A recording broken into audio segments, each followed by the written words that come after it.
Alrighty, hello everyone and welcome to today's OET official Swoosh English All-Star Masterclass. Quite a mouthful, I must say. So I hope you're all doing incredibly well and it's lovely having all of you guys in this session today. My name's Scott. I'm the Managing Director and OET teacher at Swoosh English, and we're an OET preparation provider and OET All-Star. We love doing these live sessions with OET official every month on various topics on the OET exam. So first and foremost, I hope that everyone can hear me and everyone can see me. You're all over the place today. You're watching with us on our Swoosh English channels. You're watching on the OET channels. And there's also a few of our partner channels who are logging in today as well. So make sure you can hear me and you can see me, guys, by please just typing into the chat box. Say something like, hello, Scott, I can see you, I can hear you, whatever you want to say, Swoosh just to make English. sure that I can hear you and I can see you. The tech check's out of the way. Once the tech check, of course, is out of the way, then I know that we are good to go. We can get started and we can get into what's going to be a flipping amazing session, hopefully anyway, with our OET speaking today. So let me just see who's coming in on the comments today. I like to obviously chat to people and see if everyone can hear me and see where you're also from. Fantastic. Good. The comments are coming in. Hello to Jeanette. Hello to Maria. Hello to the Jenny. Hello to Ishi. Hello to Onibeth. Hello to Praktishika. Hello Jibby. Hello Amir. Hello Namika. Hello Rubelin. Hello Sarah says, yes, you are audible. Hello Anishka. Hello, JB, as well, and hello, Donnie. Welcome to all who joined us on the Swoosh English channel today, and to everyone else who's commenting in on the official OET session as well. It's lovely having all of you guys here in this session. So, without further ado, let's get started with our OET masterclass today. I'm looking forward to getting stuck in and seeing what we can do to help you guys pass your OET exam first time in your preparation. So of course, let us know where you're from as well. I love knowing where everyone is from around the world too. I'm from Ireland myself, and that's where I currently am. The weather's not very nice right now. If anyone's been to Ireland, you can probably guess that the weather isn't nice throughout much of the year as well. So let me just bring up my presentation so that we're all ready to rock for today's session. Guys, just give me a moment. Just gonna get this configured. All right, here we go. Presentation is a go-go. So, guys, what will we be covering in today's OET mock speaking masterclass? All right. First of all, we're going to be talking a little bit about reviewing the scoring criteria for OET speaking, especially useful if anyone here is new to OET preparation at this point. Also incredibly useful for anyone who needs a bit of a reminder or an uplift in terms of the OET speaking criteria, so you know what to do on the day of the exam. We're going to go through some tips on how to speak as fluently and coherently as possible. Many students struggle with the mindset when it comes to fluency and the coherence that comes alongside it. So I'm going to give you guys a few takeaways today that you should put into practice in your own OET speaking practice for your fluency. There's going to be a couple of OET speaking role plays today with some students getting a chance to do some speaking. So I look forward to doing those. And of course, if you don't get a chance to do a role play today, but there's still a lot of benefit from listening in, reflecting upon your own OET experience and getting feedback on your own performance. There will also be a brief Q&A at the very end as well, guys. So make sure, of course, that you do bring any questions you have about your OET preparation today to that Q&A, and my team and I will be very, very happy to help you out and answer your questions. You can see at the bottom of the screen, we have our website and we have our email address for inquiries. I'll leave that throughout most of the session today in case you want to check us out at a later date. Okay, so just a reminder, guys, that we don't just do classes, we actually provide lots of material for OET preparation as well. And in this class, I want to give everyone a chance to download one of our free OET resources. It's our free OET speaking guide. What we're going to cover today is going to actually have some of the elements in this speaking guide in it, especially talking about fluency and cohesion. But if you're looking to download the free guide, then just check the link in your chat box, guys. You'll see the link in your chat box somewhere around the screen. If you're interested in downloading that, please click on the link. It will also be in the description, depending on where you are watching as well, guys. So the description, if you're watching on YouTube, description if you're watching on some Facebook channels, please click on the link in that description if you cannot see the link in that speaking guide. Alternatively, give our team an email at inquiries@swooshenglish.com. That's inquiries@swooshenglish.com, as you can see here in the link, so that you can get access to our free speaking guide. We want to make sure that you've got some extra things that you can take away today that will help you out in your OET preparation. All right, so that's the free speaking guide. Please make use of it. Looking forward to it. So guys, first of all, before we get into the session, it's a bit more about just contextualizing where you guys are on your OET preparation at this point. So let me know, guys, send us a comment into the chat box. What do you plan to do when you pass your OET exam? What's your big reason for taking this exam? And what do you want to achieve by passing this exam? What's your dream? What's your goal? OET to me is not just about the exam. It's about what the exam unlocks for you, what it opens for you. And that's the big reason why everyone's taking this exam, of course. But hopefully you can enjoy yourself while you're going through the preparation. So let me know in the chat box, guys, what are you doing the OET exam for? Let me know in the chat box, please, and how everything is going for you as well. All right. Anybody at all can tell me what you are doing your OET exam for. Please let me know in the chat box. Okay, looking for some comments coming in. We got some saying, I'm looking to apply for Ireland. Okay, thank you very much, Mia. Is looking to apply for Ireland. We got some students here looking to obviously move to the UK as well. Good. Some are looking to work as registered nurses, and some are looking to even work as doctors as well. That's lovely. So guys, great. Keep that reason alive throughout your own OET practice at any time. It is super important that you keep that motivation alive as you are moving through. Loads of comments coming in here now as well. We got Denise says, I will work abroad. That's lovely. Namika says, I want to move to the UK. Lovely too. We got Maria for US visa screening, especially that big CGF&S announcement, Maria, that happened recently. That's very, very important, isn't it? Mad V says to work in the UK. We have Assay wants to work in the UK as a nurse. Jibby to study further in the UK. Rubelin, OET for nurses, applying for the UK. Sarah says, dream to work in European countries. Lovely. And Amira says, I want to go to my dream country, UK, after passing. Visa screenings is Lusu. And Lahni, hello, has said for applying abroad. Regardless of what you're doing. Oh, and finally, Tina said, planning to work in Ireland. Keep that in the forefront of your mind, guys, with everything you are doing with your OET preparation. That is the reason you're going through the preparation for this exam. And you will do it with the right preparation, the right approach, and the right everything that you're doing right now, guys. Okay, lovely. Thanks for that, guys. So when it comes to speaking, can anyone let me know here, what's your biggest challenge with OET speaking? When you're undergoing your own OET speaking prep, what is your biggest challenge? What do you find the most tricky? What do you find the most simple? Let me know in the chat box what it is about, what you want to do for your own OET preparation, and how can you overcome any of the challenges that you might have with your OET speaking. Please let me know in the chat box once again, guys, what it's all about, why we're doing this, and what we want to achieve with that. Looking forward to some of the comments coming in. Of course, some of them might be taking a little bit of time. That's completely fine. Keep them coming in. There might be a slight delay. Let me see. Okay, fluency, of course. Yeah. Oh, I was kind of gone ahead of my slideshow here. Let's go back, Scott, to the question. So fluency, of course. Let me see who said fluency today. I'm going to bring that comment up on the screen. That's important. Okay. So Jibby has said fluency. Well, Jibby, you're in the right class today because we are going to be speaking a little bit about fluency today in this session, undergoing some tips and preparation practice, Jibby. So hopefully that will be super useful for you. Okay, we got organization of ideas. We got lack of words. We got Mercy in the YouTube channel saying scaring and hesitation. We have Mai said being anxious. We have Xavier saying continuity. We have Carl saying pronunciation. And we got Yerong saying, I can't finish all the tasks. There's too much to tell my patients. That's, of course, it's a super important skill in this task, Yerong, is that how to organize the information, extract the important information from the role play. That is super, super important. We got Sunil said time consumption.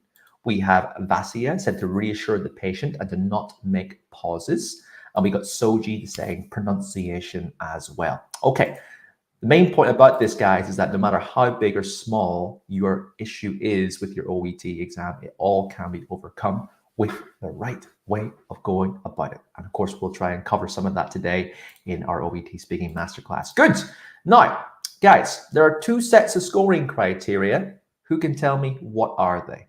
OET Speaking is divided into two sets of criteria. And I want to know if anyone here can tell me what are they? What are the two sets of scoring criteria? Maybe you know at this point what they are. You're very familiar with them. That's great. If you don't, well, let's see if you come away with actually knowing what they are today. It's not just good enough to know the scoring criteria. You actually want to know how to score as highly as you can within that criteria as well. All right, we've got it. Jibby is straight on it. Linguistic and clinical assessment. That's pretty close. We have Sumya has said clinical communication skills.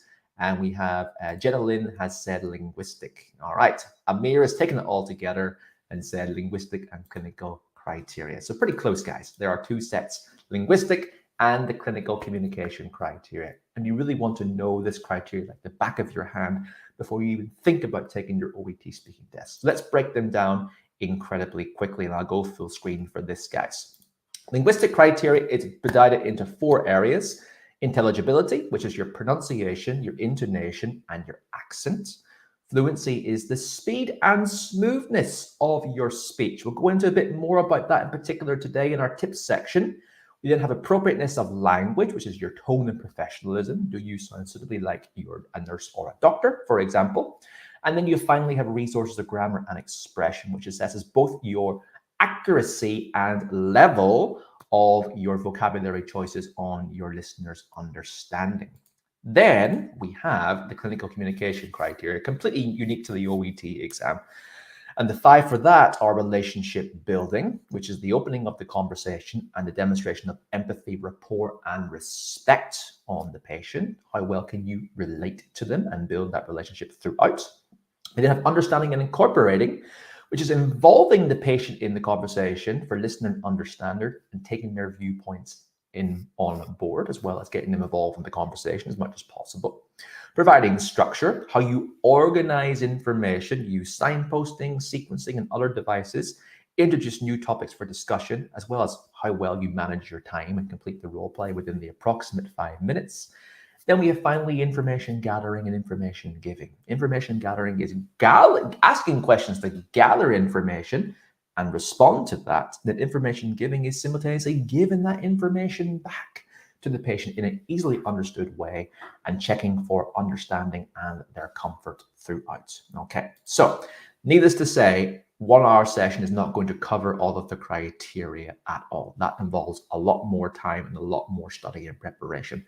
But it is important that you go away, guys, and ensure that you are learning that criteria as fully as possible and getting lots of practice materials in both a closed and open format, and to preparing yourself for the OET exam to ace all of these criteria. But in today's session, we're going to have a look at fluency. Okay, so we're going to have a look at some top tips for fantastic fluency. It's simply an area that lots of students want to improve on. And of course, it is important for your own sake that you are a fluent speaker, because fluency also comes with confidence as well. So let's go through some 5 top tips for fantastic fluency that you can take away and put into your own OET speaking practice. Now, first of all, I have to look at the fluency criterion so we can actually understand exactly what fluency is and what you really should be looking for. Now, fluency is assessed to being the impact of the speed and smoothness of your speech on your listener's understanding, guys. And lots of candidates only think about the first one, speed. Fluency is about speed, speaking as fast as possible. Well, yes, you have to speak at a reasonably fast pace, but you have to think about how well your language is actually pieced together. Is it coherent? Does it make sense when listened back? So you don't want to sacrifice the smoothness for speaking too fast. So where is the comfortable ground in the middle? Well, that depends a lot on really your own speaking speed, really. But let's go through a few indicators today that you can actually speak as quickly as possible without sacrificing the smoothness in your speech as well. So you can hopefully find a nice middle ground that will result in an OET passing score. Okay, so tip one really is to start the role play effectively. Starting the role play effectively will do a number of things for you. It can help you to make you feel in control, okay? A lot of fluency issues can be actually caused by hesitancy and lack of confidence. So if you are unsure about how to take that first step in the role play, which is the most nervous part, probably getting it started and getting it underway, that can affect your fluency and smoothness throughout. So make yourself feel in control by knowing how to start your role play effectively. Take confidence and take control. As I said, it can settle any anxiety and nerves that affects fluency if you don't start the role play effectively. So instead of saying something like, hi, how can I help you? Not really that confident, right? Just get started. Make sure that you know who you are, who you're speaking to, what you want to address, and how you want to open the conversation, while also coming across as an effective clinical practitioner. Something like, good evening, my name is Dr. Scott. I'm going to be here attending for you today. How are you today? Oh, that's great to hear. How can I address you? Okay, nice to meet you, Mr. or Mrs. So-and-so. So what appears to be the issue today? Let's get that role play started nice and effectively. Learn the appropriate way to start a role play in general. Get plenty of practice into it so you can own and feel confident in beginning that role play. If you feel confident, it will certainly affect any anxiety for the better throughout the role play, which will in turn improve your fluency. Okay. Tip number 2 is to slow down, but not speak too slow. Okay. Now you're thinking to me, Scott, why do I have to slow down? Surely I should be speaking at a certain speed. Yes, allow me to elaborate. Slowing down your speech can help you to make you feel in control a bit more. Okay. The quicker that we speak, the more it actually can provoke an anxious, nervous reaction. When you think about when you're nervous, well, I'm nervous, I speak incredibly rapidly. And when I speak incredibly rapidly, it makes me feel less in control. So if you actually slow your speaking down a bit, you enunciate on your words, it can once again help you feel in control, and they can help any anxiety-related fluency issues that you might have in the role play. Try it for yourselves. But also, slowing down will help reduce the likelihood of any repetition, hesitation, or self-correction errors that you make. Think about it. Your tongue's catching up with your brain. Your brain is where all your ideas are, and you want to, of course, verbalize them and get them out. If we speak incredibly quickly, we might repeat ourselves, we might stutter, we might hesitate because we're thinking about what to say next. We might also then make an error in our speech and then have to self-correct, which then in turn can bring down our fluency as well. Like also as well, if we slow down, it can result in better structured delivery, which can improve your cohesion as well. The quicker that we speak, it can become quite disjointed. It can actually cause strain to the listener as well. So I recommend, if you think that you are a particularly quick speaker, that you kind of bring down your speaking speed just a tad and see how you get on, because it likely won't affect your speed criteria, sub-criteria, but it can likely, hopefully, improve how you join all of your speaking together and result in a more structured delivery that will make you feel more confident. I recommend everyone does that who's not a native English speaker, is to bring down your speaking speed just a tad below what you would speak in your native language, and that in turn can actually help in a more structured delivery. So slow down a little bit, but not too slow. It should improve your smoothness overall. Okay, tip 3. If you panic and make a small, if you make a small error, don't panic. It's not the end of the world. And lots of students get very caught up in having a grammatically perfect response, okay, with no mistakes whatsoever. It's not the end of the world if you do make some errors. And why is this? Well, Just be at peace with yourself. You will likely do this. Your delivery is not going to be perfect throughout the role play, unless, of course, you are a C2 level speaker who's native English-like, is an incredibly confident speaker, and knows the OET exam very well. But I tell you what, if I were doing the OET exam, I've done it before to see, I have never not made a mistake when I am speaking, regardless of what I am doing. So it will happen no matter what. So be comfortable with that.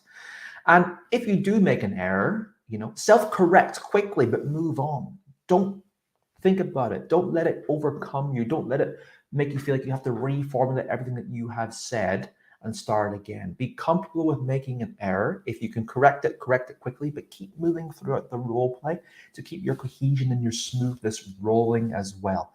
Because if we over-obsess about an error that we have made, it can derail everything that we're trying to do. And that's much worse than making the error to begin with.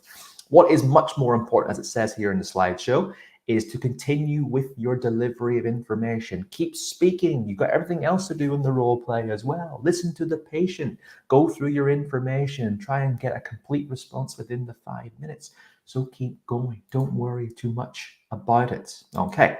So here are 2 examples that kind of demonstrate this. I want you to think which one is better. We have example 1, which is incredibly simple.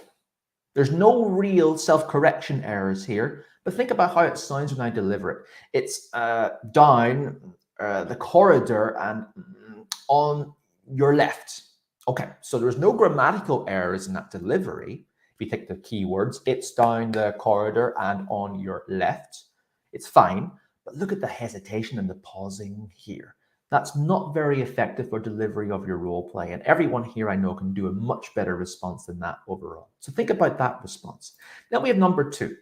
It's down the corridor and on your left. So even though the patient here, the candidate here has used the wrong preposition for going down the corridor, they use at instead of on, they got a much more grammatically sound response. They quickly self-corrected themselves. It's more coherent, and it's actually a higher level of understanding as well. So which one do you think is best? Well, I think number 2 is much better, and you'd be aiming for something like that. There was a small error that was made, was corrected incredibly quickly, and then the role play moved on. So don't worry about it. Correct yourself if you can. If you don't, just keep speaking and keep on going with the role play. Okay, hope that was useful. Amir has said number 2. Thank you very much, Amir. Okay, tip number 4. Discourse markers and other organizational devices should be used effectively. Okay, why should we use these and why can it improve our fluency and coherence? Well, it can make our speech much more natural and accessible if we're using a lot of discourse markers. They could be informal discourse markers like well, such as I can see, etc., etc. There's lots of them. But without them, our speech may actually sound a little bit mechanical. And we want to avoid that when we're trying to speak to the patient and emphasize and develop some rapport with them. It can also help us organize our points in delivery. It helps us result in less hesitation and mistakes. Now, as I said, some hesitation and mistakes will happen. We still want to minimize them. Organization is key to doing so. Not just your 3 minutes of preparation time in the beginning, but how we think that we can deliver our information to the patient in a way that is clearly understood.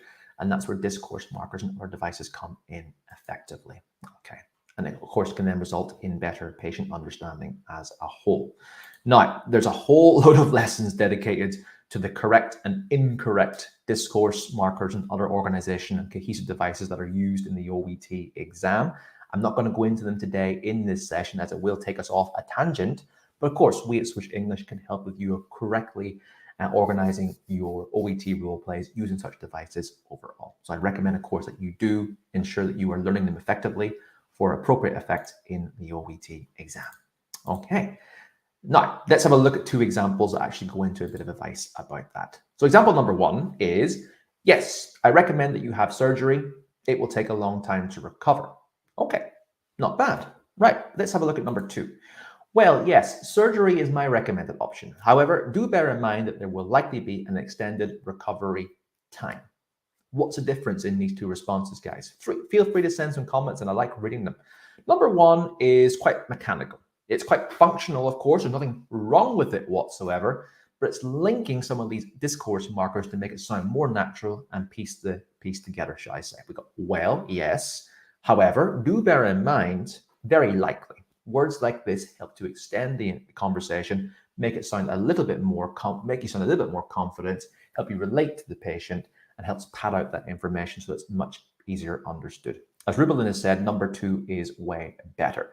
Now, it's important that you do pick up on these organizational devices, the variety of them there are, and you quickly identify the ones that you should use, get to use a few of them quite well. You won't use them all, trust me on that, and get them into plenty of practice in your OET preparation. Okay, now, tip number 5, take control of the pause. What do I mean by that? Well, pausing helps you to emphasize key information and its importance. What information do you want the patient to pick up on and help them ease them into the understanding about why it's important, help them reflect on the information that you are giving. That is why we need to stress certain words, a bit like what I'm doing right now, stress certain words with our intonation, with our speed, to make it important to the patient for their clarity and understanding of what's being said. It also gives the listener a bit of room to process the information as well, because there likely will be a lot of information coming their way. It's important for ease of understanding that we give them time to process that. And pausing and padding out our language helps them do so by not delivering so much so rapidly. And like tip number 2 as well, where I talked about feeling in control, pausing appropriately allows you to feel in control much more, and that can result in much less errors. And if we manage to reduce those errors, of course, then that improves our delivery as a whole. Now, I'm going to say this extract in 2 different ways, and I want you to think about which one is more effective to you as a listener. Okay, let's read number 1. I can understand it's very stressful because it's your first time, but I would like to assure you that you will get to use of it, and then you will know how to do it. By time, it will become natural and you can do it easily. So just try now, and I will with you for the first time, and then so you know how to do it by yourself. But I would like to assure you that it's straightforward and easy. Okay? What do we think about that delivery? Let's try it a second time and see which one's more effective. So I can understand it's very stressful because it's your first time, and I would like to assure you that you will get to use it, the use of it, and then you will know how to do it. By time, it will become natural, and then you can do it easily. So just try now, and I will try with you for the first time, and then so you can know how to do it by yourself. But I would like to assure you that it's a straightforward and it's easy. So think about which one was more effective to you, which one was easier understood for you, and which one would you even feel more comfortable with actually speaking as well. Much more likely, you're going to say number 2. Number 2, well, not a perfect delivery, of course, in many ways, made much better example of your speaking speed in terms of how the listener picked up the information that you were saying. It wasn't too rapid. There was emphasis on certain key words to emphasize the importance of them.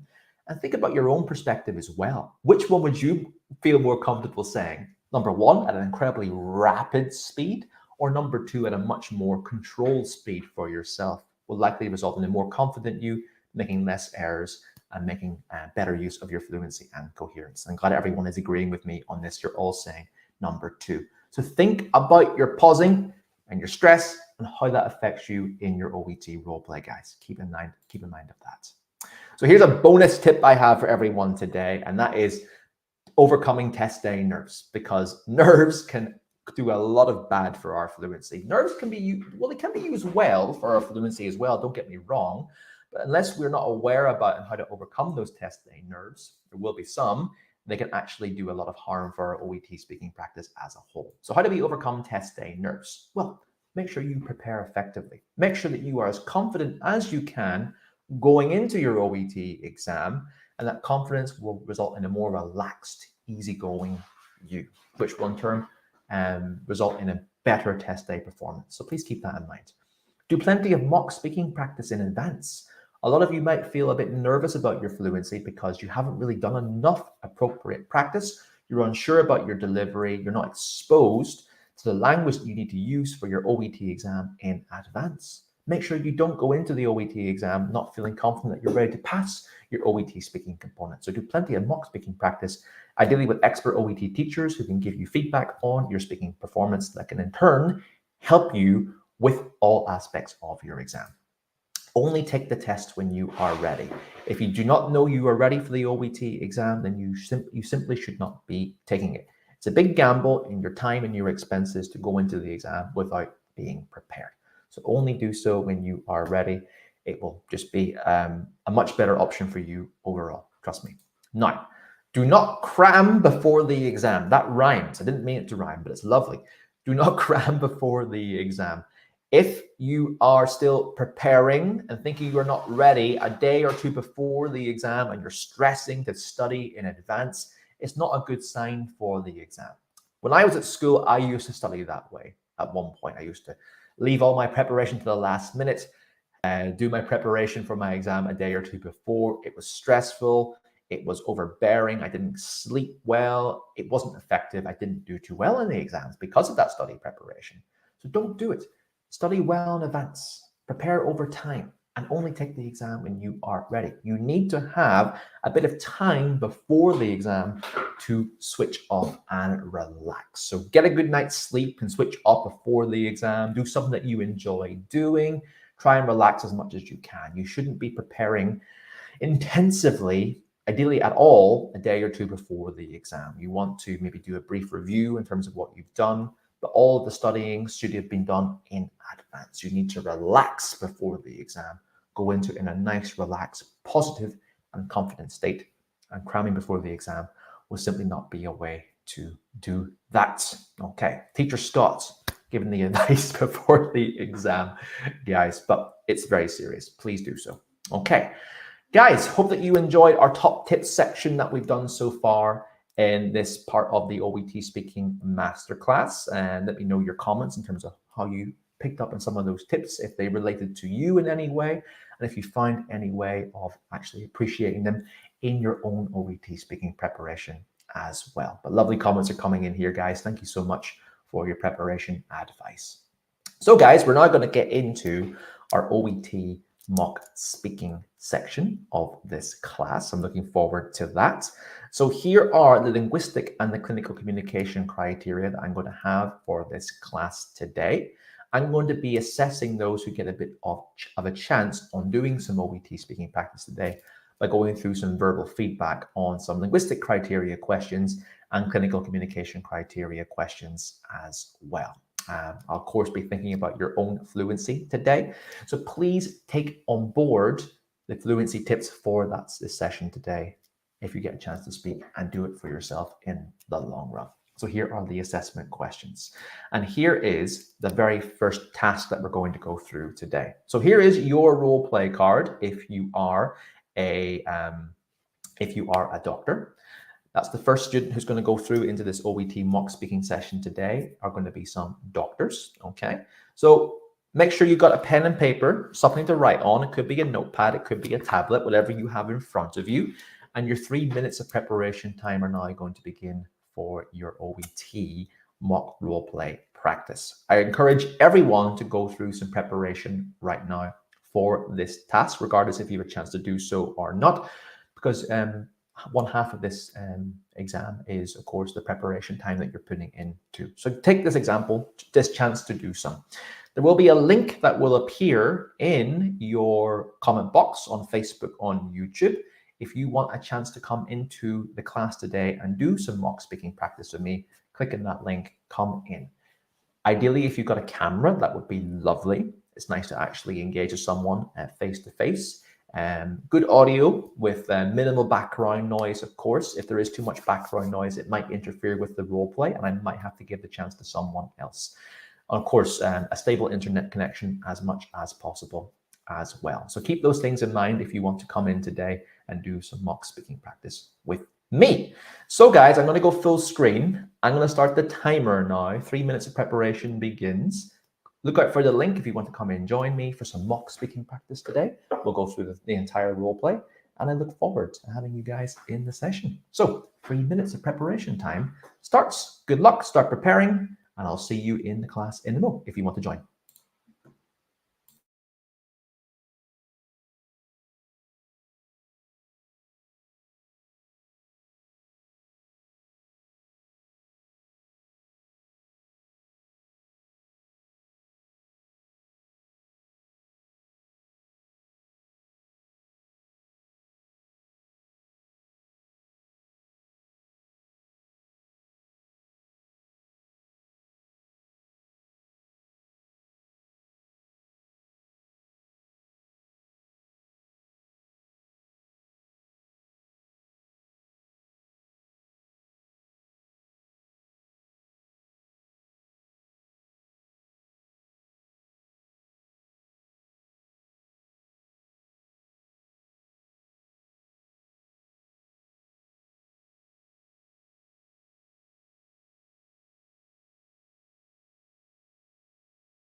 And 5, 4, 3, 2, 1. The big countdown is on, guys. There we go. The 3 minutes of preparation time is up. Longest or shortest preparation time of your life, I'm not sure at this time, but hope you enjoy doing your preparation at this point. And let's get into a bit of role play speaking practice today. So, got a few in the session today, but I'm going to give Will a chance to do some speaking practice with me. Will, your camera is going to be turned on and brought into the studio in about 5 seconds. Make sure you are prepared and you are ready. 5, 4, 3, 2, 1. He's getting ready. Hi, Will. Oh, yeah. Yeah, hello. Can you hear me? I can hear you fine, very well. How's everything? Yeah, I'm a little bit nervous, I guess. That's okay. That's completely fine. The nerves will be there. Just make sure, of course, that you use those nerves to your advantage. I will try and relax you a little bit before we go into this session. So it's nice to meet you, Will. Can you tell me a little bit about yourself, such as where you're from, when you're taking the OET exam, and why you're taking the OET exam? Oh, nice to meet you, Scott. So I am currently work as a doctor in Thailand. I plan to apply for the residency in the US. and I probably take the OET on September. I actually book it. Yeah. Yeah. That's okay. September's still a good bit of time away, and of course, many students can, with the right preparation, pass in that time. Absolutely, of course. So, are you feeling prepared at this point for your OET exam? No, yeah, no. I actually have to take the step 1 first, which is like for the USMLE exam. Yeah, I take the step 1 in like next month. And Yeah. So yeah, you're thinking way ahead right now in terms of all the yeah, steps of yeah, that preparation yeah. journey. The schedule probably too tight, by the way.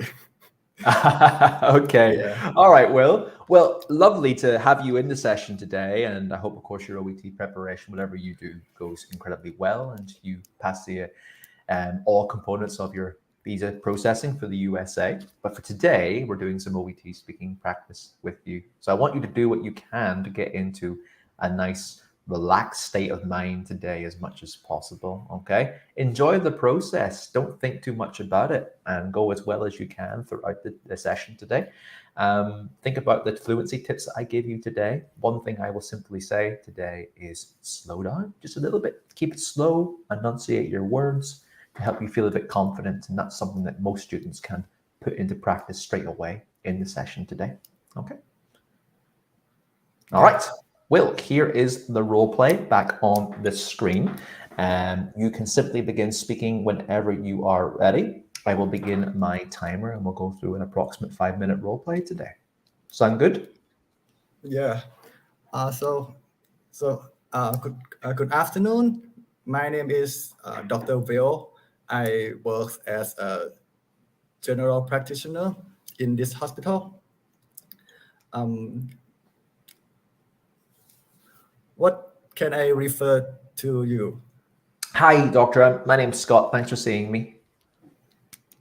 Yes. So can I refer you as Mr. Scott? Is that okay? Yes, please, yes. So what's bring you to the hospital today? Well, doctor, I'm here today because I've just been so tired recently, and I don't know exactly what's causing this, minus the fact that I had a heart attack a couple of weeks ago. So I'm wondering if this tiredness is caused by this. Is this going to be permanent with my damaged heart, and how I can actually overcome this a bit better? Oh, that would be you sound really like worrisome. Hmm. So and it's understandable. So the fatigueness that you experience is quite common.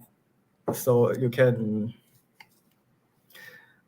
it takes some weeks before you will get like full energy and you can return to do your work as normal.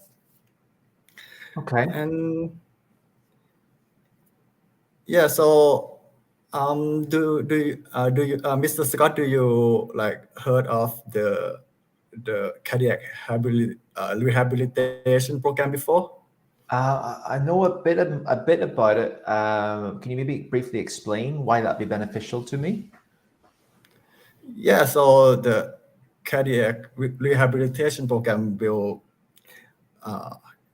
help you get to the symptom, and it will increase your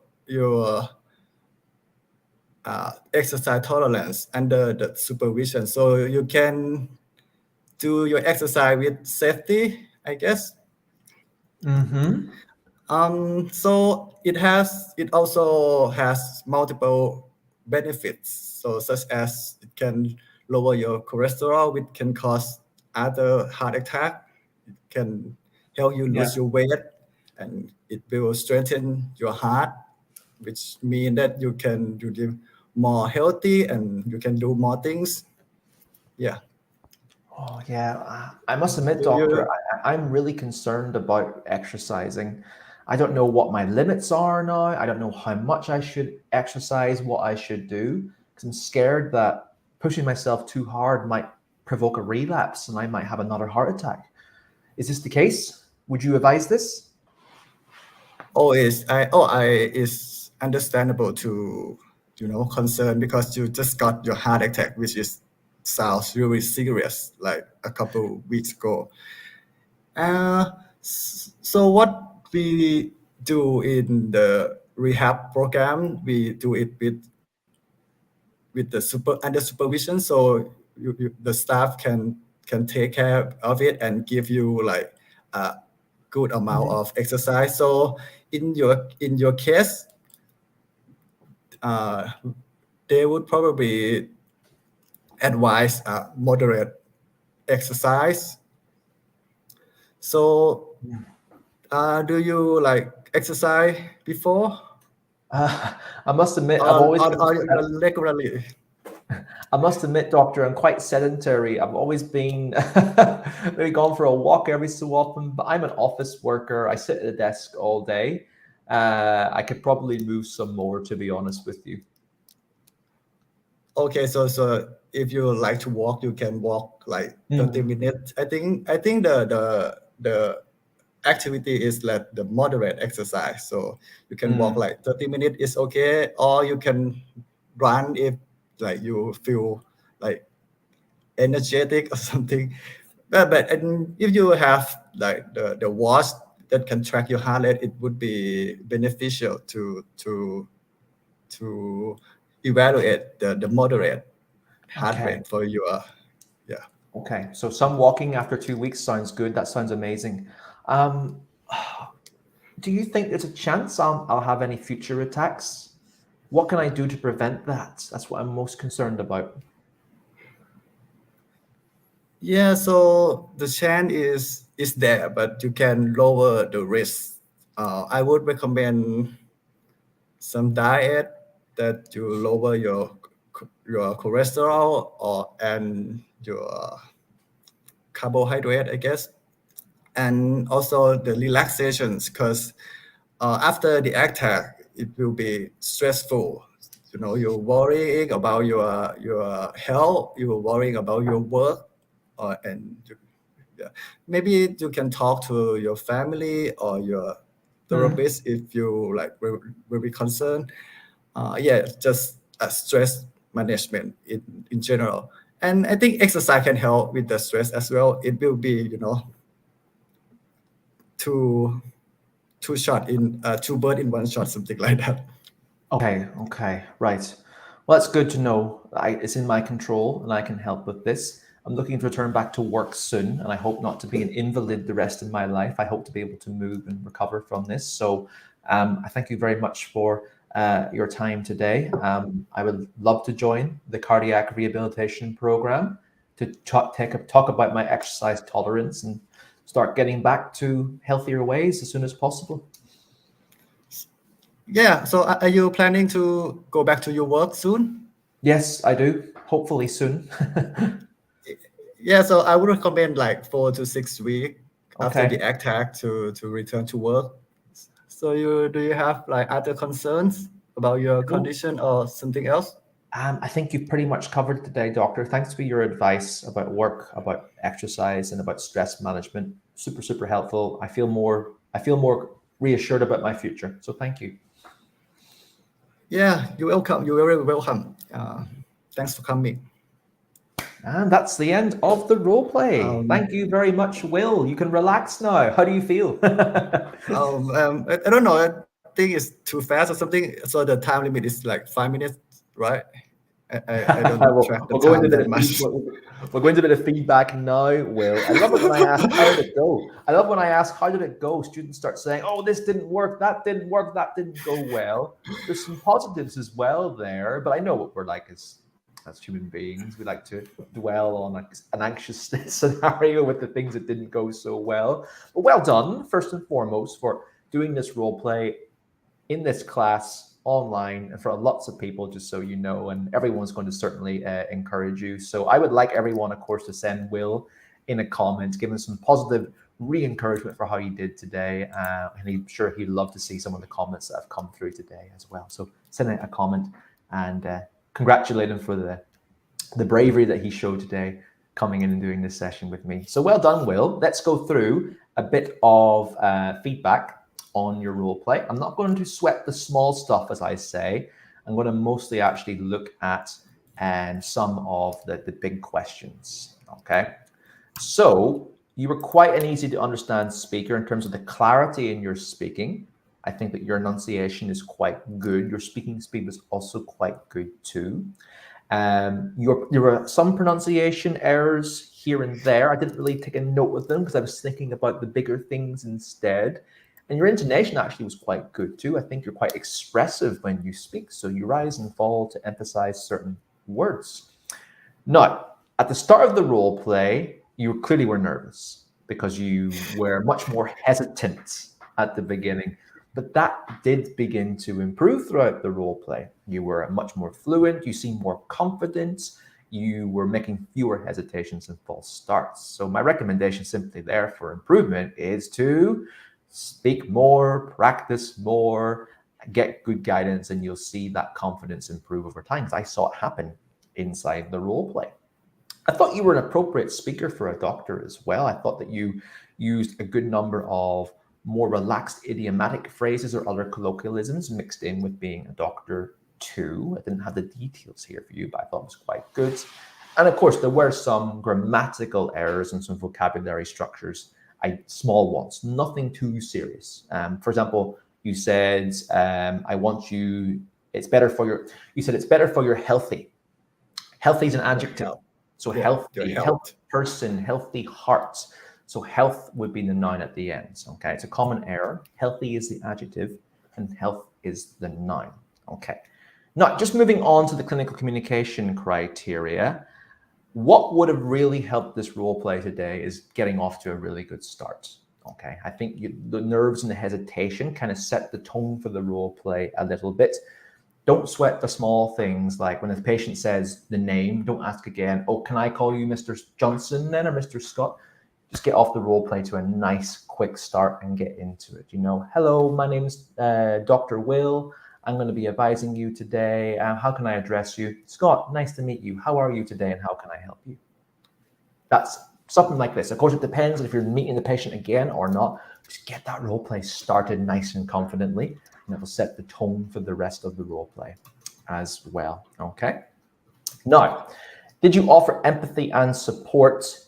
I think you could have dialed it up a little bit more. Okay, just a bit, because I know you're probably thinking about, what do I say? How do I manage that?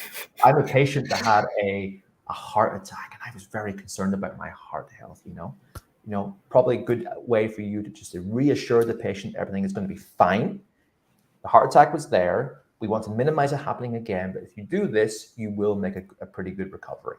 You did it, but I think you could have emphasized it a bit more throughout the role play to show that you care and you're developing that support and reassurance. Okay. I think you listened and responded quite well, but sometimes I'm thinking you were thinking a bit too much about what you were going to say next, and that comes with just being very confident with these role plays, doing so much practice with them that you're able to speak quite fluently without necessarily putting thought into it. And you're also thinking about the patient responses at the same time and making it flow quite well. Delivery of this role play, well, it was a bit long, at nearly 7 minutes. So we have to get that down to 5 minutes. So time management is really, really important. You can see that you've got, let's go back to the previous slide here. Okay, we got 1, 2, 3, 4, 5 bullet points. And we have obviously our intros and we have our outros as well, So you got to try and think about getting each bullet point delivered in about approximately 45 seconds, give or take, depending on things. We have to go through them quite rapidly. And a way for you to take control of this role play here is for you to set the questions that you will ask to get that information from the patient. You could have asked something like, when segueing, moving on, can you tell me what exercise that you like to do? Oh, you like to walk. Great. Well, I recommend that you would walk and start walking 2 or so weeks after this role play to get your heart healthy, to make a good recovery. And I'd even recommend probably looking at about 6 weeks or so to return to work. How does this sound to you? Is this okay for you? For example, just to keep control of that role play at all times and move through it quite quickly. Okay. So more open questions, taking pace of the role play and getting the patient to respond that way would be advisable from me. All right. And that can also, result in more closed questions being asked too, to check for understanding, which are quite missing from this role play as well. But overall, was I satisfied? I think that you did quite a good job at, addressing the concerns and outlining my fears and giving me recommendations. But a few areas I would think that you think at will, of course, are your time management, overcoming any anxiety that you have to get that role play off to a confident start, maintaining that, improving your fluency as a whole, asking more open questions, and dialing the empathy up a little bit more throughout the role play. Okay. How does that sound for you? Yeah, that is really helpful. And, I think I can improve myself in a lot of ways. Yeah, thanks. Okay. I really thank you for your lesson. I found your videos on YouTube, and I'm glad that today I can join the live session. Oh, Will, it's a pleasure having you here today. And, you're only at the start of your OET preparation journey at this point. So, just take some of that on board, get plenty of practice in, listen to feedback, and improve over time to get yourself to that OET passing score. But well done. And congratulations on doing the role play today. So it's lovely having you in the session. Enjoy the rest of the session, and I'll speak to you hopefully sometime soon. Take care. Thank you. Yeah, bye-bye. Okay, bye-bye. Bye. All right, guys, thanks very much for all the good vibes coming in right now. It's lovely seeing everyone actually congratulate Will for his OET speaking practice today. So keep the comments coming in. I love reading them. We all love reading them. So well done for Will for probably doing one of his first OET speaking practices today. So congratulations to him. So guys, if you're enjoying this session today, of course, I encourage that you like this post, give us another comment, tell me what you're enjoying about this session. If you're watching on YouTube, subscribe to the channel so you can follow Swoosh English's OET videos that we produce. And if you're watching the OET channel, well, definitely give OET a follow. Of course you should, because OET are doing phenomenal work with transforming the way that healthcare professionals actually test their skills in the English language level. So give us a like, give us a love, do whatever you have to do in terms of your subscribing. Thank you very much. Okay, guys, so before we get into the second OET roleplay coming again, I want to remind everyone that the lessons that we have actually given today in this session, in terms of fluency and hesitation and overcoming that, we've got a free speaking guide that we'd like to make available to everyone here in this session. It goes through all of the speaking criteria, including organizing the roleplay, asking appropriate questions, improving your fluency, and which talks about your speed and your smoothness and how to overcome anything else that might be a barrier to you in your OET speaking practice. So have a look in the chat box, guys. There will be a link coming through in the chat box, which will give you access to your free OET speaking guides. Alternatively, there will be a link in the description on YouTube. So click on the description in YouTube for this video, and the link to downloading your guide will be there too, in case you can't see it for whatever reason, in the chat box.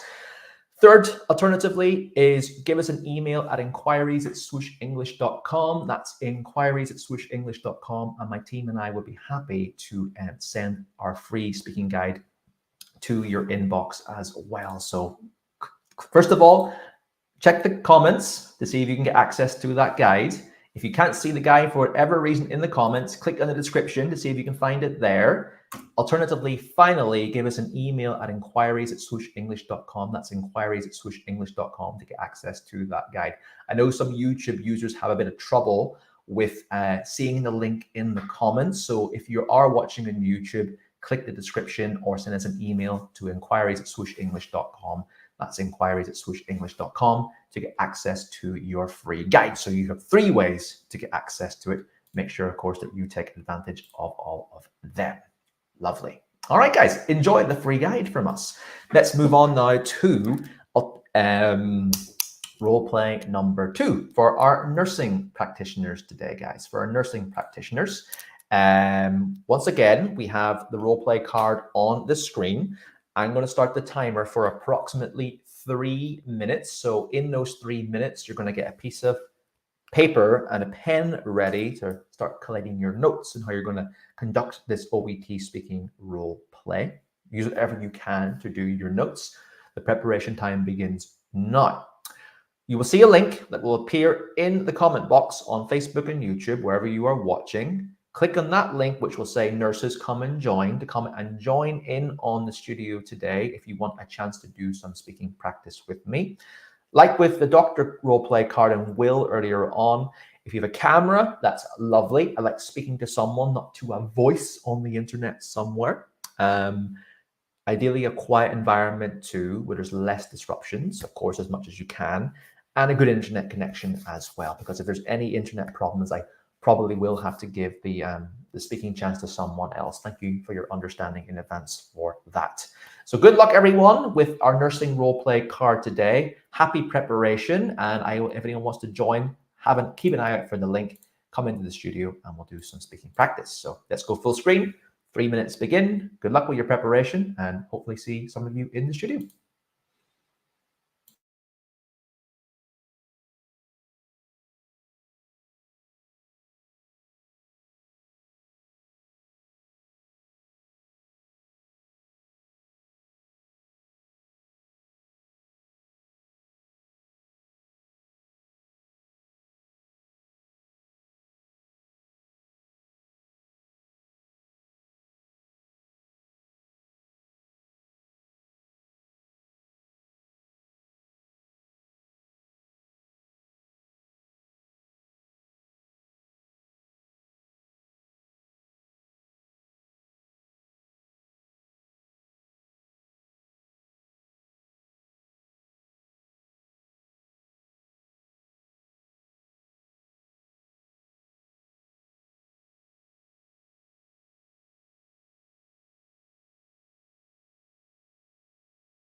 And 5, 4, 3, 2, 1. And that is the prep time up. Thank you, everyone, for engaging in the preparation time for this session today. And thanks to those who have come in and joined me. So I am going to allow Rubelin de Castro to have a bit of chance of speaking with me. Rubelin, I'm going to turn on your camera in 5, 4, 3, 2, 1, and here you are in the studio. Hello, Rubelin. Hello. How are you today? I'm good. Very good to hear. So thanks very much for coming in to the studio today, and thanks a lot for checking in our Swoosh English OET speaking class as well. Tell me a bit about yourself. Where you're from, why you're taking OET, when you're taking OET as well, for example. Currently, I'm in Doha, Qatar. I'm working as a staff nurse here and I'm planning to take the OET on September. Actually, I already booked it. You booked the exam already. You and Will and everyone else are booking your exams in advance. Hope that you're feeling prepared. So Rubilin, you're in Qatar. I think you're from the Philippines. I'm trying to be. Oh yeah, I'm sure, yes. So Rubilin, are you from the Philippines originally? Yes, I'm from the Philippines. Lovely, lovely. So where are you looking to move to once you've passed your OET exam? Uh, so Can you hear me okay, Rubilin? actually, I'm having two voices. Can I just change my Oh yeah, headphones? absolutely, absolutely. You might want to, when you're in the studio, Rubilin, turn off the voice in the screen that you're watching on. Absolutely, absolutely. You might want to, when you're in the studio, Rubilin, turn off the voice in the screen that you're watching on. Absolutely, absolutely. To, when you're in the studio, Rubilin, turn off the voice in the screen that you're watching on. Absolutely, absolutely. To, when you're in the studio, Rubilin, turn off the voice in the screen that you're watching on. Absolutely, absolutely. So Rubilin, are you watching on Facebook or YouTube? On YouTube. Mute the volume on that video because you'll be in the studio with me instead. Try that and see if that works.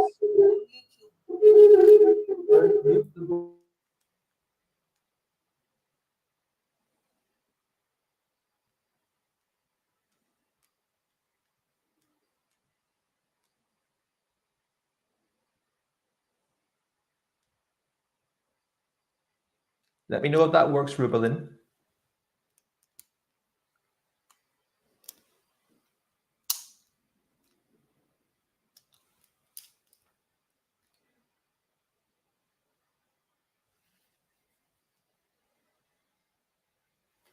Turn on your microphone. Hello? Is that better now? Yes. Yes, it worked. Fantastic. Good. All right, Rubilin, put that behind you. Don't let that distract you. Don't let the technical checks get in the way. You dealt with it incredibly well. So well done. Whenever you are ready, Rubilin, we can do the role play. Here is the card on the screen. You are more than welcome just to begin speaking whenever you are ready, and we will go through our role play. Good luck.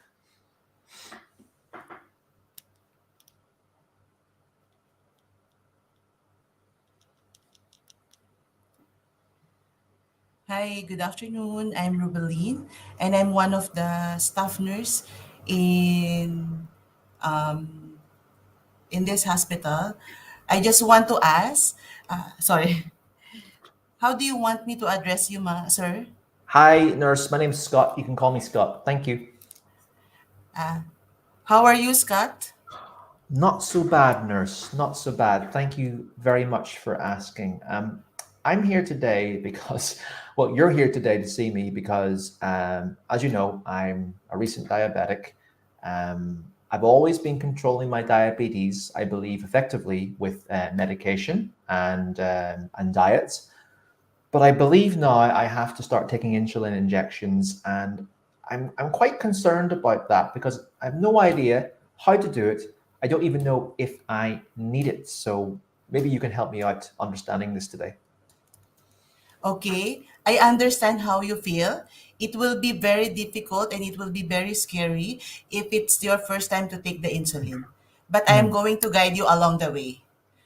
So, insulin is just a type of injection. There will be different items, like you will have the syringe, you have the Mhm. medicine, and I will just going to instruct you how to take it. So That, usually you will have the specific dose.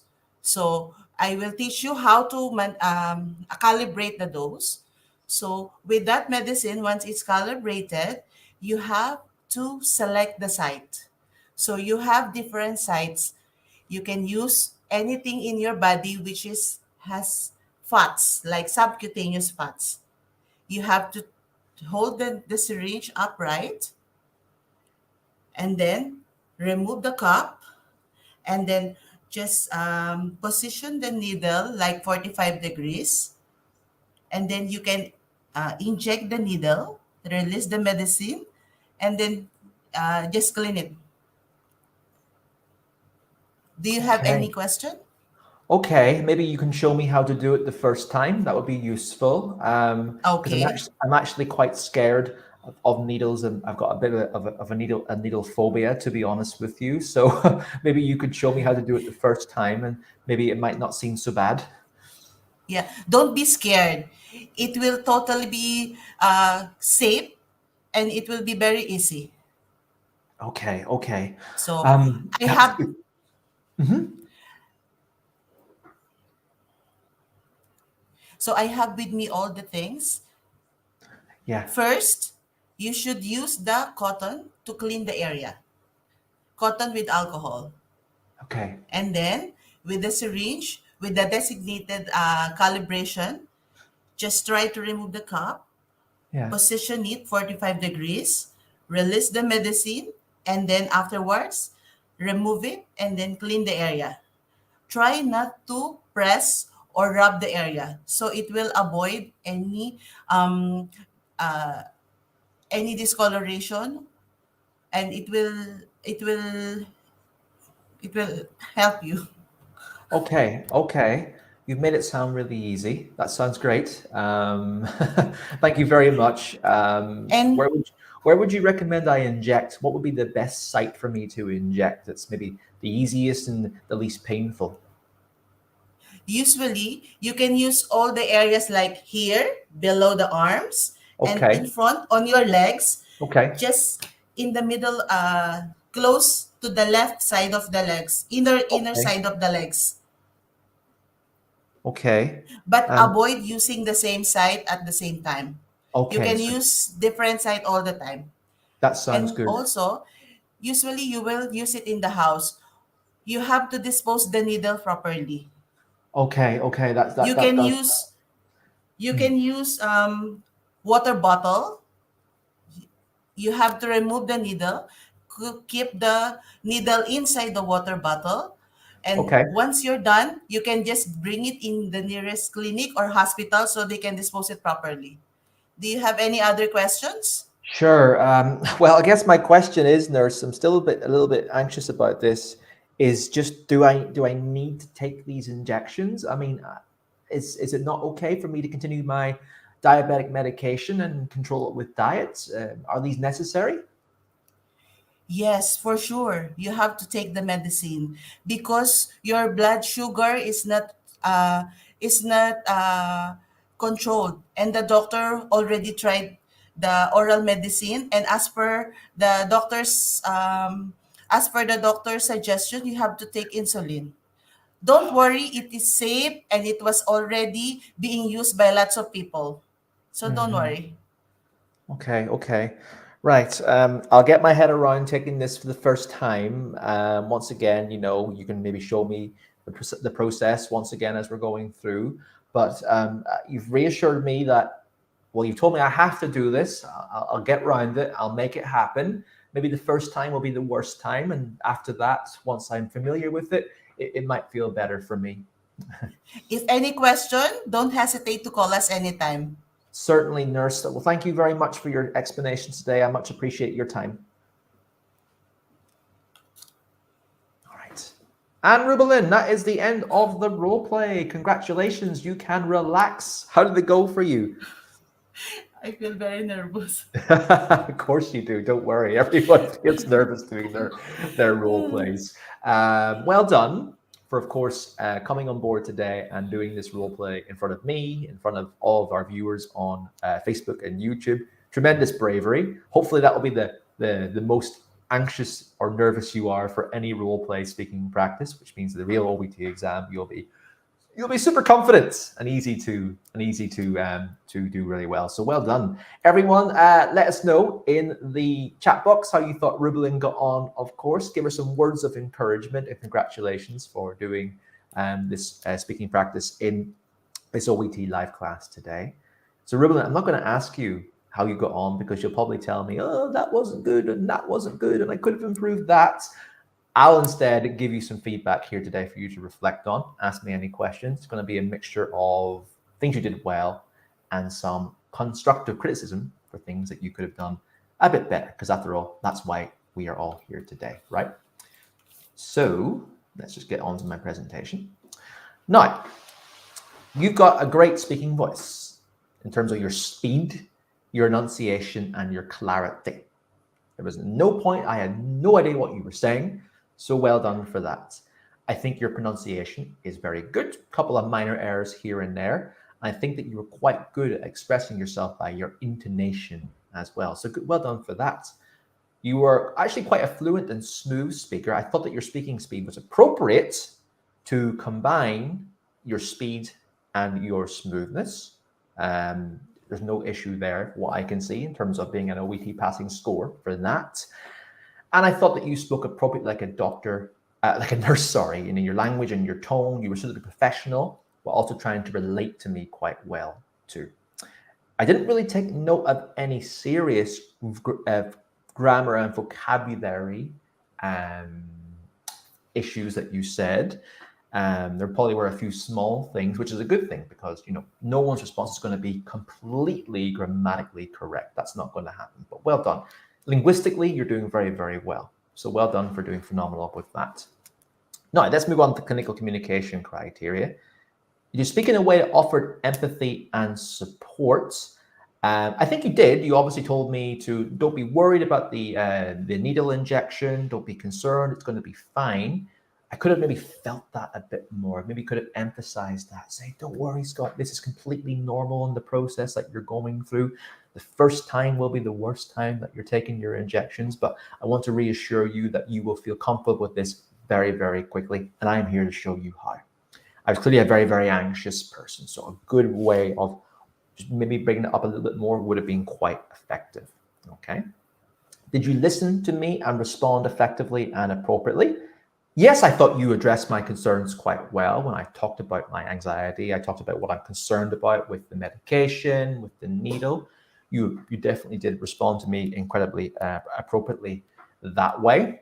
I would have probably started using a little bit more open and close questions. Open questions to, you know, put yourself in the driving seat, get to know why I fear needles, which site do I think might be better to use, even talk a few more questions about the process too, so I can answer alongside you. So a few more open questions and a few more closed questions just to reassure me that everything's going to be okay. And a few more closed questions when you're going through a long sequence of events. Is everything okay so far? Are you following me? Is this okay for you? Just to check for my understanding, which is one of the criteria in OET speaking for clinical communication criteria, is information giving. So when you're breaking down your long, complicated processes, especially when describing the diabetic needle process as well, it's important that you break that down and actually get some more understanding from me throughout that I'm following these processes. I thought you linked the second one especially quite well together, lots of sequencing devices, like after that, then, next, finally. You did a pretty good job with that, so well done. Was the information structured appropriately? I think so, for the most part, but I think maybe a bit too much emphasis was placed on the process of the injections, when you probably could have then spent a bit more time reassuring me about my fears about the process, talking about the importance of not relying on medication. Diet and medication is important, but you do need to take these injections a bit more because the role play came in at about 6 minutes, so a little bit less time with that process, okay? Small thing I picked up on, it's only very, very small, but you said the hospital was where the visit happened. Actually, it happened in your home. I know you realized that, yes. because you paused for a second thinking, oh my goodness. But as I said, don't worry about it. If something like that happens, what's really important is you keep going and you deliver that information appropriately as well. When you make a small error, don't worry about it so much. Okay, one final thing I will say, two final things I will say was it's very important when you're giving long, detailed descriptions that you minimize any medical jargon. So when you were describing the first time the process, it wasn't linked as well, and there was a few quite technical terms being used, like subcutaneous fat, for example. You got to assume that the patient wants to know it in layman's terms. So the fat on your arm, the fat that's just under your skin, for example, say words like that instead of technical terms. We're trying to try and minimize that when we're describing long processes. All right. The last thing I will say as well is make sure you close the role play appropriately as well. I know you said any more questions whatsoever, please get in touch.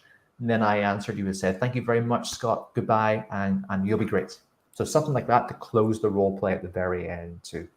So keep those things in mind. I thought that I was quite positive with this role play. I thought you did a lot of things really, really, really, really well, especially linguistic criteria.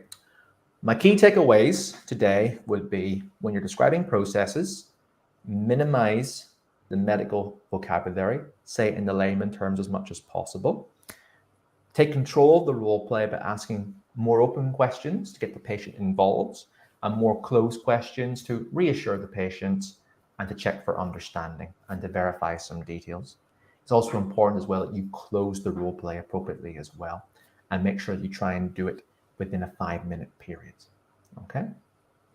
That's a lot of information, Rubelin. Was that okay for you? Yes, thank you very much. This is my first time. I could tell, don't worry. I could tell, and you did phenomenally well. You did phenomenally well for your first time. That's a great standard. Now it's just about, filling in any weaknesses in the criteria and adapting your role play to be really good in those areas. But for a first role play attempt, I thought absolutely fantastic. Well done, Rubelin. So thank you very much for coming along today. Really appreciate the role play. You're very welcome. I really appreciate it as well. Good luck with the rest of your OET preparation. Make sure you're ready for September. That's what I say. Thank you. You're very welcome. Thank you very much. Take care. Take care. And everyone, that was Rubelin. I hope that you enjoyed the role play that she did today. Throw your comments into the chat box. Of course, positive vibes is what we want here today. Throw your comments in. Looking forward to seeing what she said throughout that role play overall. So congratulations to Rubelin and also to Will for taking part in that OET speaking practice today. Lovely, guys. Lovely. 2 great role plays today. So guys, let's wrap up this session today. Thanks to everyone who took part in the comments too. Remember, what's really important that you want to do now in the next steps of your OET preparation is passing as quickly as you can, of course. How to pass first time. It's important that you get that motivation that you have. You keep that at the forefront in the OET passing process. Why am I doing this? What's my dream? What do I want to overcome? You want to dedicate yourself enough time for OET prep. Yes, ideally, prepare and then book. If you're booking the exam and you really want to, make sure you've given yourself enough time that you think is reasonable for OET preparation. You need appropriate tools for your OET preparation as well. And that includes great quality materials, ideally access to teachers, and feedback, especially in your speaking as well, as that feedback is important to see how well you are doing. And then, of course, as I said, support and feedback. When you have your questions, we want to be reassured that you're doing well and you're feeling confident and motivated. Keep those things in mind. If you have all of these, you are on track for getting this exam in the bag and getting all the benefits of passing the OET exam as well. If you don't, think about getting them ASAP. Just a final reminder today, guys, about our free OET speaking guide.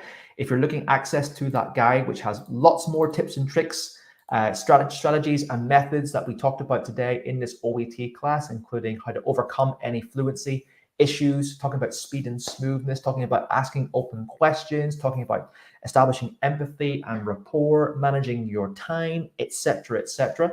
It's all in this free speaking guide. So I'm just going to bring up the information about how you can get access to this speaking guide. Give me a second. So check in the comments first and foremost, guys, for access to that link for this speaking guide here, guys. Just paste it in. There will be a link in the comments on Facebook and YouTube. Simply click on that link to get access to your free speaking guides. If you're watching on YouTube, the link might not appear. So the link on YouTube will be in the description of the video. That's where you can find your link. And if you can't get the link in either of those, give our team an email at inquiries@swooshenglish.com. That's inquiries@swooshenglish.com, and we will email your guide to you. So take note of all of those processes to get access to your free guide, guys. It would be lovely. All right. So yeah, just check your links, check your comments, check everything. Check the 3 options for getting access to your free guide, and enjoy more expert wisdom about your OET passing with us at Swoosh English. Okay, guys. Now, some of you might be beyond at this point. Maybe some of you might be ready actually to take the next step in your OET preparation, and that is tips and tricks and methods are good, but how can I put them together into an effective preparation solution to me? And that's where we at Swoosh English come in. So maybe your exam is up and coming. You've got it booked. It's coming very, very soon. It might be coming up in less than 6 weeks. Well, we've got a crash course intensive preparation option for anyone who needs immediate support and feedback with their OET preparation. And that's our OET intensive package. Links are coming in a second. Our second option are for those who maybe don't have the exam booked yet, or it's in more than 6 weeks, you're a bit more relaxed about your preparation. Well, you don't need a crash course in that case. I recommend a longer term solution for you. And that's our OET Deluxe package, guys. What do you get in all of these preparation courses? Well, you get an exam readiness test first and foremost, where you get a chance to do a mini mock OET exam in advance of taking the real exam. And it costs a fraction of the price as well, where you get expert teacher feedback. It's also really important as well because it benchmarks where you are in your OET preparation. It shows you, okay, I'm here and I need to be here. Now I know how far away I am, and now I know how I can tailor my preparation according to time and motivation. We give you video courses on all skills, so speaking, reading, writing, and listening, quizzes and assessments and videos that you can use in your own time to further build up on your OET passing skills. We have live classes on all OET skills as well, led by our expert OET teachers across the week throughout many time zones, including our speaking mock exam classes, a bit like today. As I said, speaking live mock exam classes, we got live writing correction classes where you can submit your writing feedback. Sorry, you can submit your writing corrections into the class with a teacher giving you live feedback and clarity on your OET writing skills in the session. All of our classes are recorded too, so you can watch them back at any time, meaning that all of your studies will be flexible around you and your specific needs. How nice is that? We got a writing correction service where you can submit your OET writing at any time to our teachers via our system, and via that system you will get feedback on your OET writing from our teachers within 24 hours.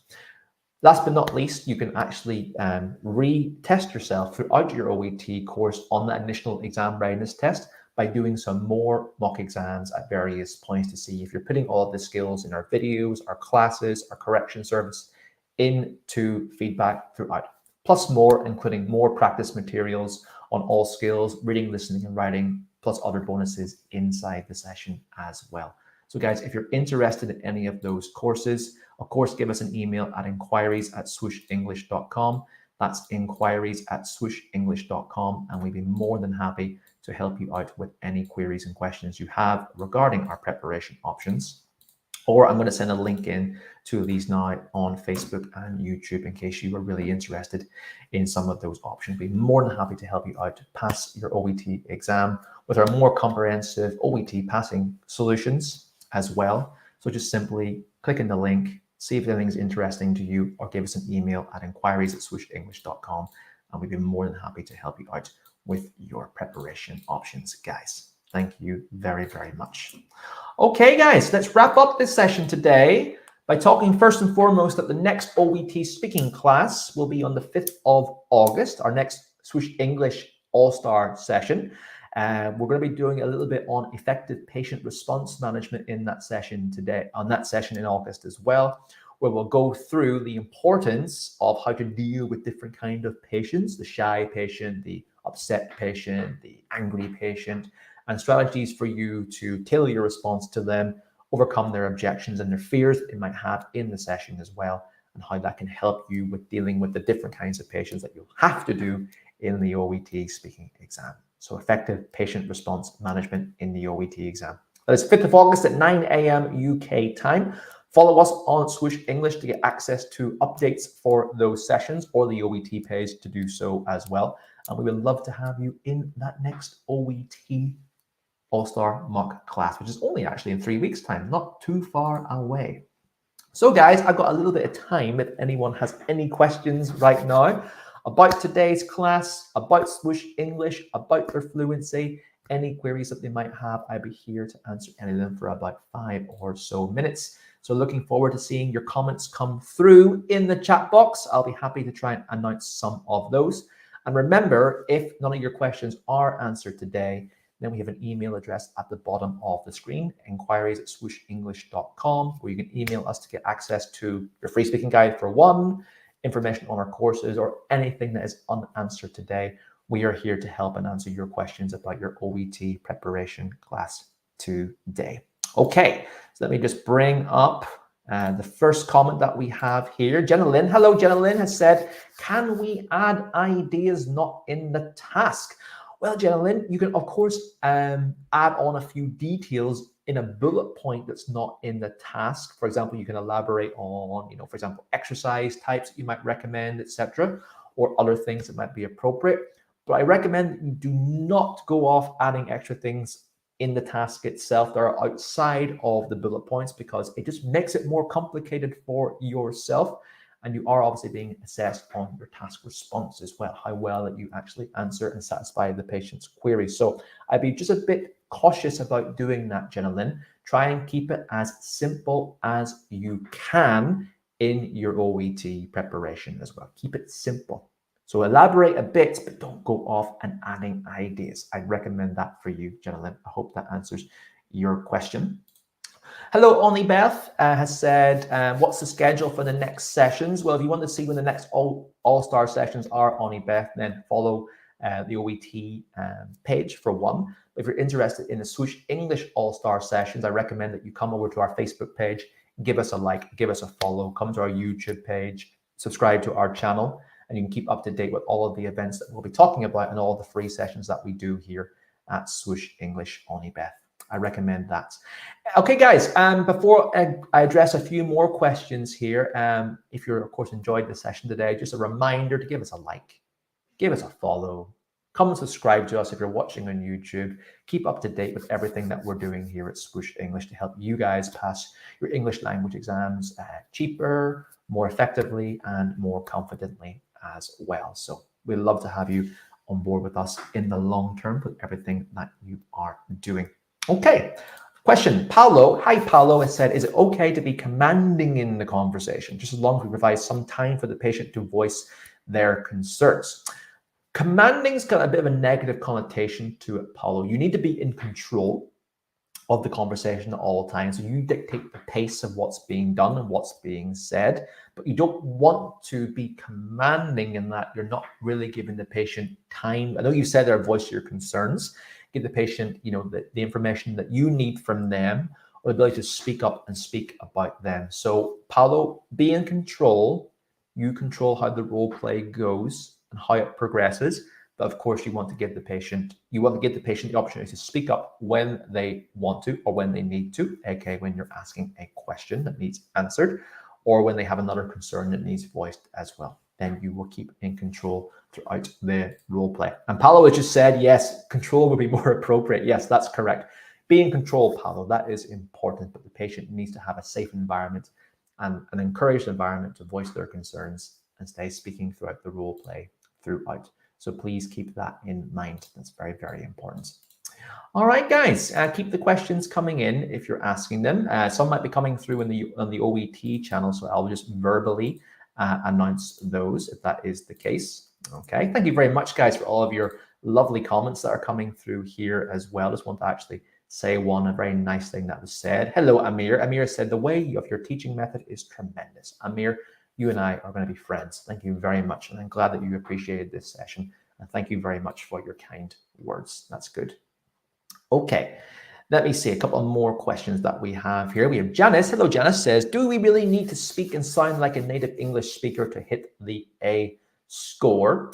No, you don't have to be like a native English speaker, because an A score would be a C2 on the CEFR. And to get an A score on the CEFR, or to be a C2, is native-like, but it's not native. Obviously, you have to have a very high command of the language to get an A. You have to score incredibly highly in all areas of the language. But Janice, you don't have to sound like a native English speaker in terms of their abilities, but native-like, not too far away. So it can be done. We've had plenty of A passers here at Swoosh English, and I know a few of them quite well now. And I wouldn't say that they're native in their abilities, but they're native-like in their abilities, not too far away. So keep that in mind when you're doing your OET preparation. Okay. One more question, guys. Amir. Hello, Amir. Hello, welcome to you again. Can we see the timer while speaking role plays on the exam day? You will not see a timer. You will have the preparation in front of you, but you won't have the timer in front of you as far as I'm aware, because when I was an OET interlocutor, the patient wasn't able to see the time. I wouldn't focus on the time on the day, Amir. I would focus on you just preparing as adequately as you can within the time. Don't focus on the time, focus on the task at hand. That's why the timer isn't there for you guys in that session. Okay, guys, lovely. Okay, got a couple more questions before I have to unfortunately end this session, as much as it's been lovely. We have Terry has said, can we do the speaking task in less than 5 minutes, or should we use the 5 minutes instead? I would recommend trying to keep as close to the 5 minutes as possible, Terry. I recommend that as much as you can. So whenever you're doing your OET speaking practice in your own time, make sure, of course, that you're getting assessed on your time management capabilities, that you're not going over too much or under too much. And guess what? Most candidates go over. They find it harder to contain the information in time than go under. So you want to try and complete the role play in a satisfactory manner within an approximate 5 minute period, Terry. So make sure, of course, that you are getting practice on all of that. That is super, super important. Okay. Oh, good question, Grace. Are we allowed to take a look at the role play card while ongoing the role play? Yes, you are, Grace. You will have that role play card in front of you if you want. It's never taken away from you. It's there. It's there to be referenced to, but I wouldn't focus on having that card too much, because that can distract you from actually interacting with the patient and going through your role play as much as possible. I'd reference to it every so often in case, of course, you need that prompt, but I wouldn't focus on it too much. The good news is, though, Grace, that card is never taken away from you. You can write on it, you can annotate it, you can do what you want. It will be there and it won't be taken away from you. All right, guys. Anyway, let's end this session today. Thank you so much, guys, for coming on board. I really appreciate all of your questions. Remember, give us an email at inquiries@swooshenglish.com. You'll see it at the bottom of the screen. If you have any more questions or concerns I wasn't able to answer today, my team is more than happy to help you out with your OET preparation. A reminder of our free guide. Click on the link inside the chat box and download our free speaking guide. If you're interested in coming on board with us on a more of a comprehensive basis, then give us an email or click in the link in the chat box to get access to our Swoosh English preparation courses to help you guys with the feedback, the tools, the tricks, the methods, and strategies that you want and need for successful OET passing. So I'm Scott from Swoosh English, guys. Once again, lovely having you guys all here today. I'll hopefully see some more of you here with us at Swoosh English after the session today. And I'll hopefully see some more of you in the next OET All-Star session that we're doing on the 5th of August, talking about effective patient response management. So thank you very much, guys. Lovely seeing you all. Have a great day. Good luck with your OET preparation, whatever you are doing. Take care. See you guys soon. Have a lovely day. And once again, good luck.